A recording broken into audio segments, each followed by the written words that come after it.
আসসালামু আলাইকুম viewers, welcome back to my channel Bangla recipe. আজকের রেসিপিতে আমি আপনাদের জন্য নিয়ে এসেছি চালতার আচার রেসিপি।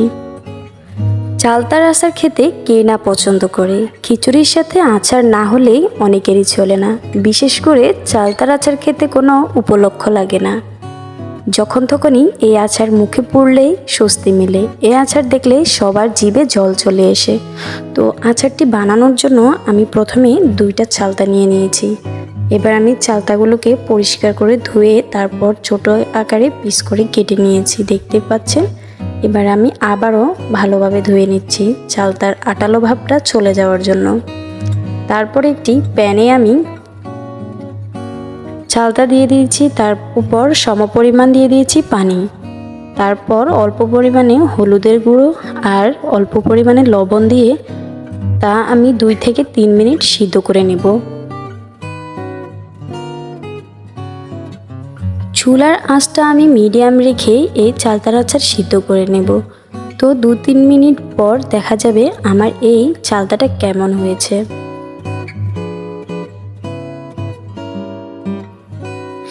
দেখতে পাচ্ছেন চালতার আচার সিদ্ধ হয়ে একেবারে কালার চলে এসেছে। তো এবার আমি এগুলো চুলা থেকে নামিয়ে নিব আর একটি চাকনিতে ছেঁকে নেব। তারপর আরও একটি প্যানে আমি এবার অল্প পরিমাণে তেল দিয়ে দেব। যেহেতু আমার চালতার পরিমাণ কম, তাই আমি তেলের পরিমাণটাও কম দিয়েছি। আর দিয়েছি 2 চামচ রসুন বাটা। এবার আমি রসুন বাটাগুলো একদম লো আঁচে রাখবো। আর সাথে আমি ওই চালতার আচারগুলোকে ভালোভাবে থুতরে নিয়েছি। দেখতে পাচ্ছেন একেবারে মিহি করি নাই, একটু একটু আস্ত রেখেছি। ইতিমধ্যে আমার রসুনটা কালার হয়ে এসেছে, তার মধ্যে আমি দিয়ে দিচ্ছি এই থুতে নেওয়া বা মিহি না করা এই আস্ত চালতাগুলো। তো ভালোভাবে নেড়ে চেড়ে নিব আমি এখানে।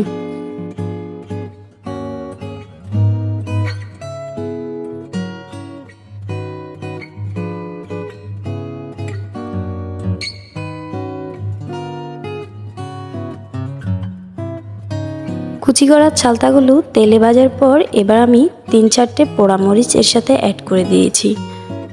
আর দিয়ে দিয়েছি 5 ফোড়নের গুঁড়ো। লবণের পরিমাণটা আমি এখানে কমিয়ে দিব, যেহেতু আমি আগেও এটিকে লবণ দিয়ে সিদ্ধ করেছি। প্রয়োজনে লাগলে আমি পরে আবার লবণ মিক্স করে নিতে পারবো। তো আমি এখন অল্প করে দিয়ে ভালোভাবে এগুলোকে আবারও নেড়ে ছেড়ে নিচ্ছি। তারপর আমি সমপরিমাণ দিয়ে দিচ্ছি গুড়। আপনারা চাইলে এখানে চিনিও ব্যবহার করতে পারেন। তো যারা গুড় ব্যবহার করতে পারেন তারা অবশ্যই গুড় ব্যবহার করবেন। চিনির থেকেও গুড়টা ভালো হয়, কারণ গুড় কালার নিয়ে আসে। চুলায় মিডিয়াম আঁচ রেখে অনবরত এগুলোকে নাড়তে নাড়তে এক পর্যায়ে এগুলোর কালার সুন্দর হয়ে যাবে আর ধীরে ধীরে চালতার আচারটি তৈরি হয়ে যাবে। তো এর ফাঁকেই বলে যাচ্ছি, যারা যারা আমার চ্যানেলটিকে এখনও সাবস্ক্রাইব করে নাই তারা অবশ্যই আমার চ্যানেলটিকে সাবস্ক্রাইব করে নিবা আর পাশে থাকা বেল আইকনটি বাজিয়ে দিবা নিত্য নতুন ভিডিও আপডেট পাওয়ার জন্য।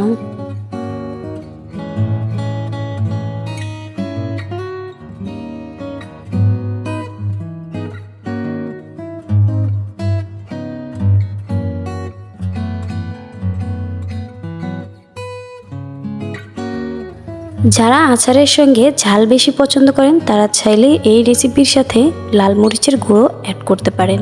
তো আমি এখানে অল্প পরিমাণে লাল মরিচের গুঁড়ো অ্যাড করে দিয়েছি। এতে করে কালারটা যেমন আচারের সুন্দর হবে, তেমনি করে হালকা হালকা ঝালও হবে। তাহলে মিলে গেল টক ঝাল মিষ্টি আচার রেসিপি।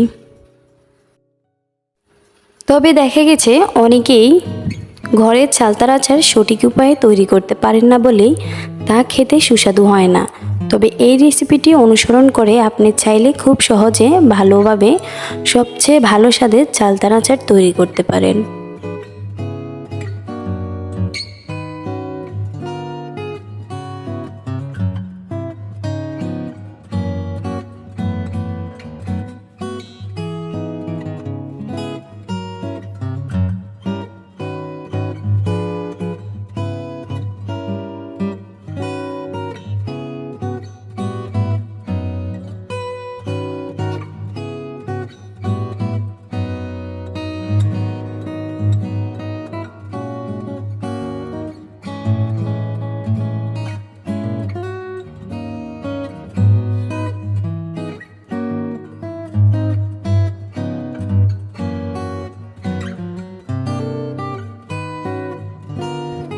চিনি অথবা গুড়ের পানি শুকিয়ে আচার আটালো হয়ে আসলেই নামিয়ে নিতে পারেন। ব্যাস তৈরি হয়ে গেল জিভে জল আনা চালতার আচার রেসিপি।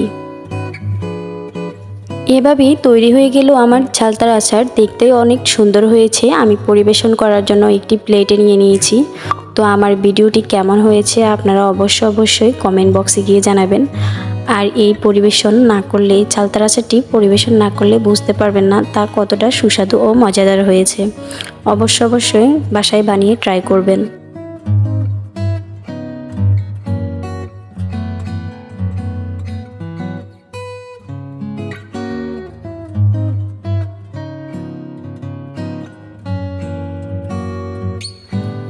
তো যারা আমার সম্পূর্ণ ভিডিওটি দেখেছেন তাদেরকে অসংখ্য ধন্যবাদ। ভালো থাকবেন। আল্লাহ হাফেজ।